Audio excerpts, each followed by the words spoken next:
Hello guys, welcome back to my YouTube channel. स्वागत है आप सभी का हमारे यूट्यूब चैनल पर। तो आज हम लोग इंग्लिश ब्लैक बुक के स्पेलिंग टेस्ट को करने वाले हैं और इस वीडियो में हम लोग जो 200 इम्पॉर्टेंट स्पेलिंग है एसएससी के प्रीवियस ईयर में जो कि कई बार पूछी गई है, इसका सेट नंबर 1 करेंगे और इसमें हम केवल 1 से लेकर के 20 तक के मोस्ट इम्पॉर्टेंट स्पेलिंग को डिस्कस करने वाले हैं। अगर आपको इसका PDF लेना है तो आप हमारे इस टेलीग्राम चैनल से जरूर जुड़ जाइएगा। तो चलिए बिना टाइम वेस्ट किए वीडियो की शुरुआत करते हैं।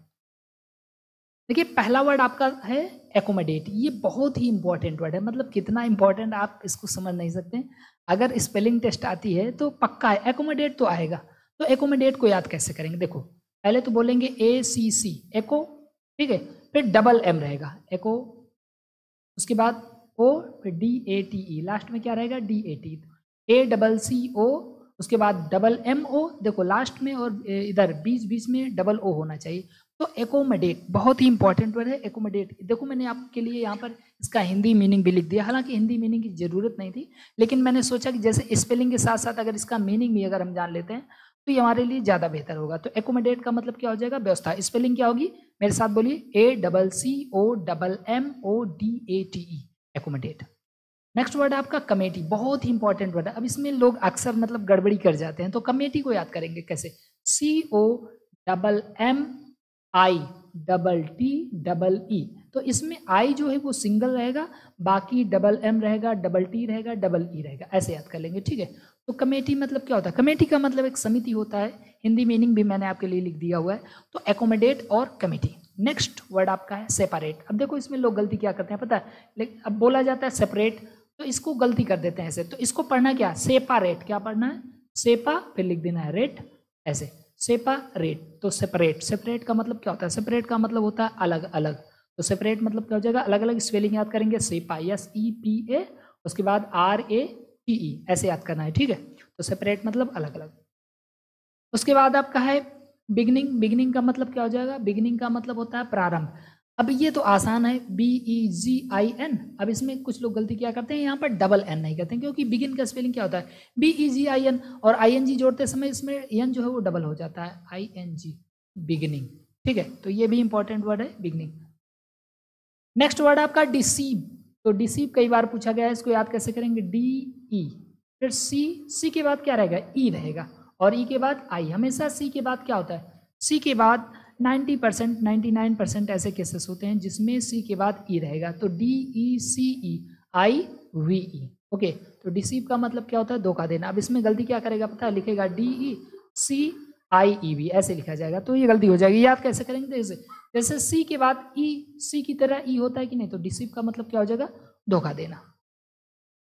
नेक्स्ट वर्ड आपका प्रिविलेज। प्रिविलेज का मतलब होता है विशेषाधिकार। इसको याद ऐसे करेंगे, देखो, PRI, उसके बाद VI। अब यहाँ पर लोग क्या करते हैं? AGE लगा देते हैं, जैसे विलेज वाला याद किए रहते हैं, लेकिन हमें यहाँ पर क्या लगाना है? लेग वाला लगाना है, तो LEGE, तो प्रिविलेज, ओके, ऐसे याद कर लीजिएगा। तो प्रिविलेज का मतलब क्या हो जाता है?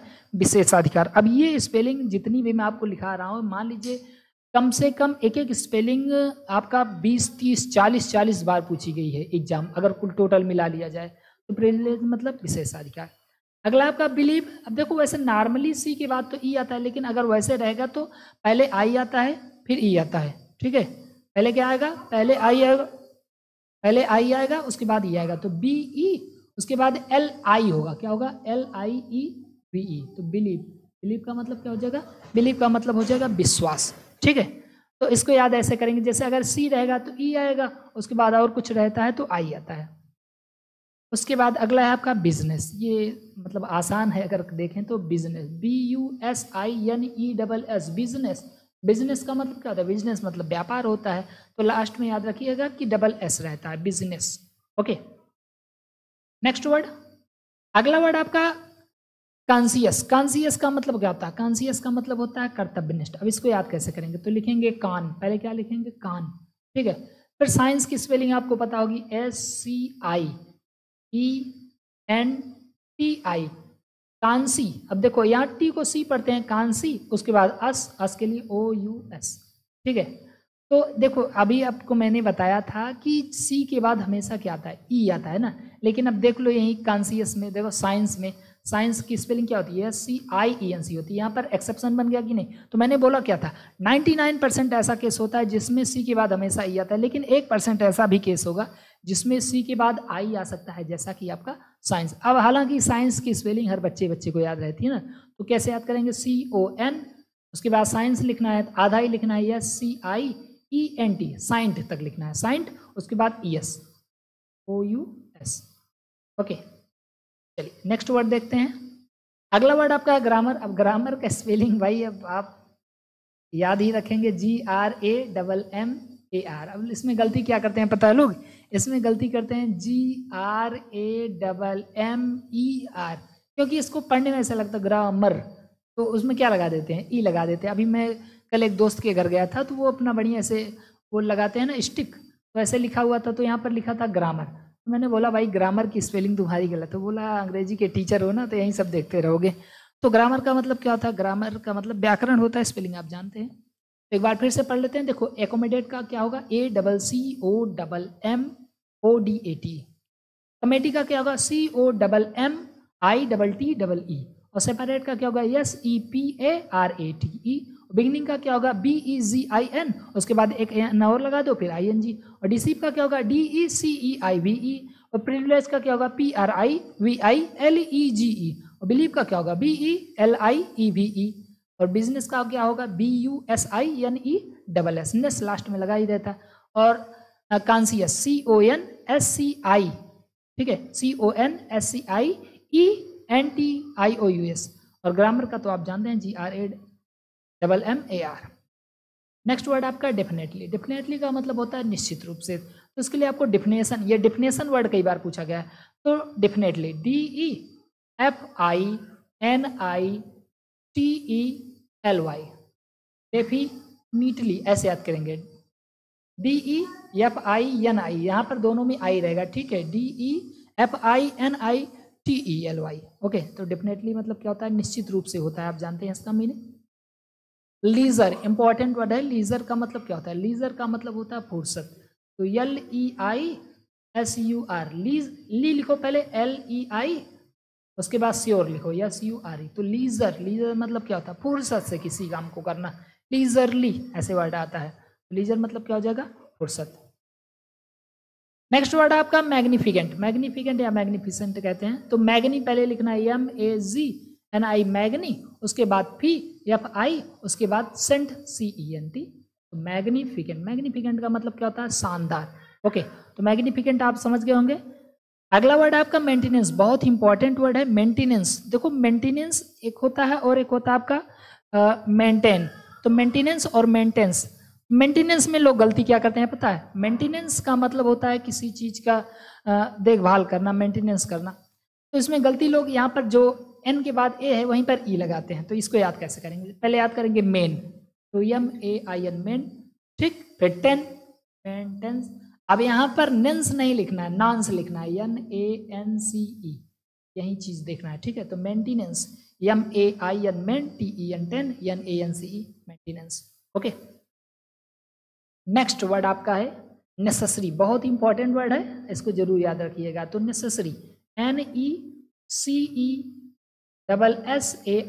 इसमें यस जो होता है वो 2 टाइम्स होता है, मतलब 2 बार होता है। तो NECESSARY, इसको याद रखिएगा। यहाँ पर सारी है, सारी, सारी, तो नेसेसरी। ओके, नेसेसरी मतलब क्या होता है? आवश्यक, जरूरत। ओकेशन इंपॉर्टेंट वर्ड है। ओकेशन तो अक्सर आता रहता है, OCCASSION, डबल एस नहीं, ओकेशन, OCCASN, एसन ऐसे याद कर लेंगे, ASION, एसन होता है, और OCC, ठीक है। एक्लेम, आसान सा शब्द है एक्लेम। तो पहले लिखेंगे ACC, उसके बाद लेम, LAIM, या ऐसे लिख सकते हो। देखो AC लिख दो, AC को आपको क्या करना है? क्लेम करना, CLA, एक्लेम। एक्लेम का मतलब क्या होता है? किसी चीज की प्रशंसा करना। ओके, नेक्स्ट वर्ड है आपका कमिट। तो कमिट आसान सा शब्द है, डबल M रहेगा, बस याद रखिएगा। कमिट, कमिट का मतलब होता है किसी के प्रति प्रतिबद्ध होना। कहते हैं आई एम कमिटेड विद ना, मतलब मैं किसी के साथ कमिट हूँ, तो प्रतिबद्ध होना किसी के साथ। हिंदी शुद्ध मैंने आपको लिख दिया। देखो अगला, ये इंपॉर्टेंट वर्ड है, कॉनिसर, कॉनिसर का मतलब क्या होता है? कॉनिसर का मतलब होता है पारखी। अब इसको याद कैसे करेंगे? तो इसको याद करेंगे कोनो, CONNO, फिर आई, उसके बाद SSEUR। ये इंपॉर्टेंट वर्ड है, इसको जरूर याद रखिएगा, ठीक है।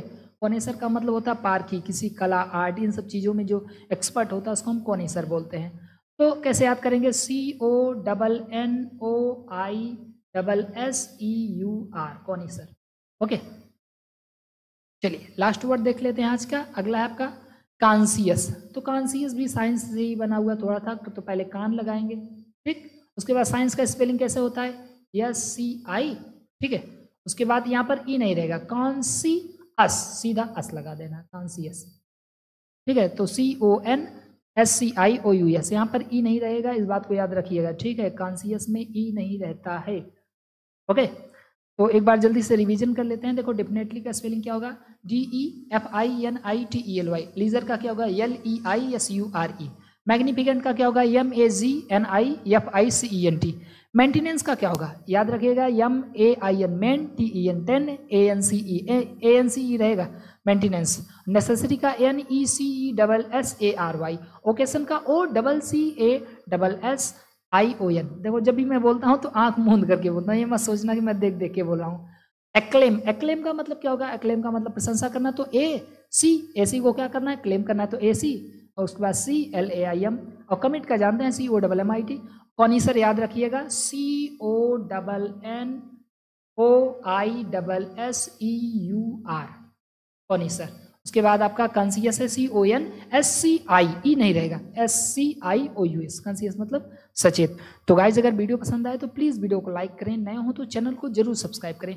बाकी अगर आपको इसका PDF लेना है तो आप हमारे टेलीग्राम चैनल से जुड़ जाएगा। और इसके पहले मैंने आपको most important 201 word substitution, 200 idioms और कंप्लीट OWS भी मैंने पढ़ाना शुरू किया। हालांकि इसका भी मैं एक प्लेलिस्ट बना दूंगा 200 इंपॉर्टेंट स्पेलिंग का, तो आप वहाँ से पूरा का पूरा कंप्लीट कर सकते हैं। और मैं आपसे वादा करता हूँ कि अगर आपने इस 200 मोस्ट इंपॉर्टेंट स्पेलिंग को देख लिया तो पक्का आप स्पेलिंग वाला क्वेश्चन तो सही कर लेंगे, क्योंकि बाकी जितने वर्ड आते हैं वो तो आसान रहते हैं। ये जो है वो कई बार पूछा गया, मतलब कितनी बार पूछा गया मैं भी आपको नहीं बता सकता, अनगिनत बार पूछा गया है। तो थैंक यू सो मच। जय हिंद, जय भारत।